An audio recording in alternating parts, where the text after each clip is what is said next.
The Polestar 3 has just been revealed, and its closest competitor is the BMW iX. In this video, I'll perform a side-by-side comparison of the exterior, interior, tech, performance and pricing of these two EVs and show you why this is such a close competition. With the 3 being its first SUV, Polestar enters the incredibly popular field of SUVs. It's a car that Polestar can't afford to get wrong. BMW beat Polestar to the reveal of its SUV, the iX, last year. The looks of the iX haven't been particularly well received, especially the elongated kidney grille in the front. However, I have seen an iX in person, and honestly, it does look much better than it does in images. It contains some of the typical BMW styling cues, such as the kidney grille and the Hofmeister kink. Polestar, being a relatively new brand, is still developing its design language. With its first SUV, it has a clean slate to start from. And I must say, I think that the Polestar designers did a great job. Despite being an SUV, the look is sleek and aerodynamic, with the low-profile roof and a short back. In front, you get the distinctive Thor's Hammers headlights, even though Polestar now refers to them as blades. Instead of the grille, there is a smart zone containing sensors. BMW uses the fake grille area for the same purpose of housing the sensors. But it also makes the surface self-healing so it can repair itself. Notably, both cars make use of multiple features to improve aerodynamics. The iX gets an active air flap in front, aero elements at the front wheels, and a sealed underbody. The Polestar makes use of an aero wing on the hood and a second aero wing in the rear spoiler. Interestingly, even though the Polestar has a sleeker silhouette, it is the boxy iX that actually has the lower drag coefficient. At 0.25, it beats the Polestar 3's 0.29. The iX also uses an aluminum space frame along with carbon fiber reinforced plastics to lower the weight. But despite those efforts, the weight is almost the same as that of the Polestar 3. Not only are the weights the same, but when you look at the exterior dimensions, they're all within a couple of inches of each other. On the inside, the iX offers a bit more cargo space with the seats folded down. Inside, the two cars take a distinctly different approach with the dash and infotainment layout. For the 3, Polestar continues the same format as Polestar 2 with the 14.5-inch portrait center display screen for infotainment. There's also a 9-inch digital driver display. The infotainment system is powered by Android Automotive. I think this is a really smart move as it places all of the powerful Google features built right into the operating system of the infotainment. BMW takes a different approach with its infotainment cluster. One is a 12.3-inch information display and the other is a 14.9-inch infotainment display.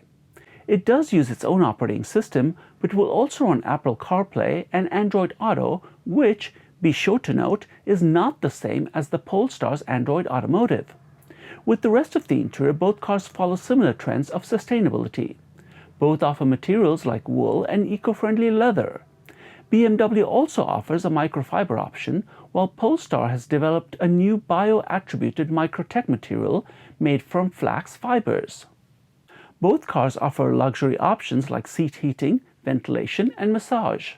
While both cars get panoramic roofs, BMW is the only one that offers electrochromic shading, which allows you to make the transparent roof opaque. Both also offer head-up display systems, but BMW goes a step further with augmented reality video. The tech race continues with both these cars offering a dizzying array of options in addition to the basic features like collision avoidance, pilot assist, etc.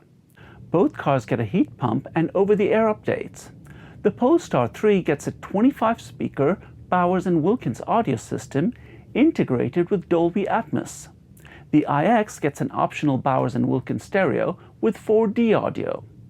BMW offers a few unique features like optional rear-wheel steering and machine learning navigation, which will anticipate where you're going. There's also an interior camera that can take family pictures and a remote theft recorder. Polestar has its own unique tech features too. There's an interior radar that will detect if you've accidentally left behind a pet or a kid. It will also detect body temperature and adjust the climate control system to avoid heat stroke or hypothermia. But perhaps the ace up Polestar sleeves is the use of LiDAR. Starting Q2 of 2023, the Polestar 3 can be ordered with LiDAR from Luminar, which will assist with future autonomous driving. It's unknown at this time what the exact capabilities of this autonomous driving will be, so we'll just have to wait and see. And that brings us to performance. The Polestar 3 comes in the basic trim and then an enhanced trim with the performance pack. The iX comes in 3 trims: the xDrive 40, which is not available in North America, the xDrive 50, and the Performance iX M60. The Polestar has only one battery size, a 107 kWh battery. In the iX, the xDrive 40 gets a 71 kWh battery, while the other 2 trims get a 106.3 kWh battery, almost the same as that of the Polestar.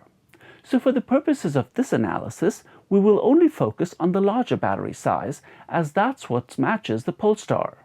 When it comes to horsepower, the xDrive 50 offers slightly more than the Polestar, but the Polestar's motor actually produces more torque.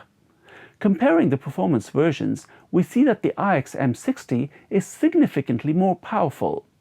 When it comes to 0 to 60 numbers, the iX is faster in both trims.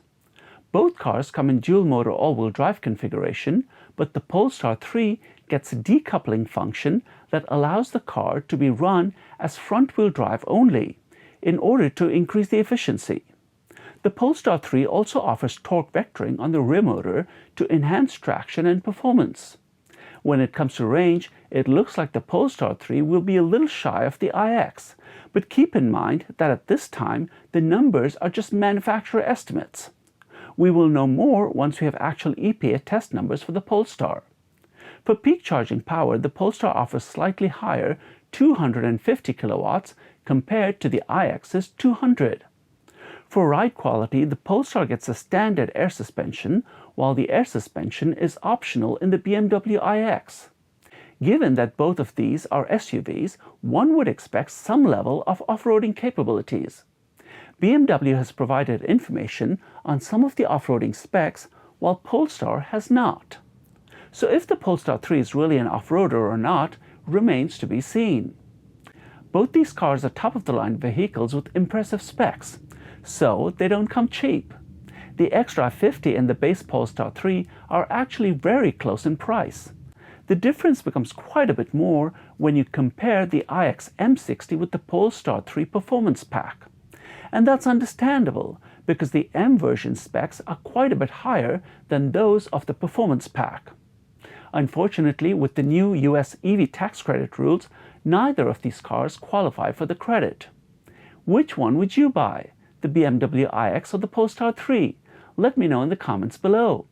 And if you would like me to compare the Polestar 3 to another competitor, let me know the name of that vehicle too. If you enjoyed this video, please consider making a donation using Super Thanks. It will support the many hours that I put into making these videos. Please give the video a like, share your comments below, and subscribe to the Driver Download.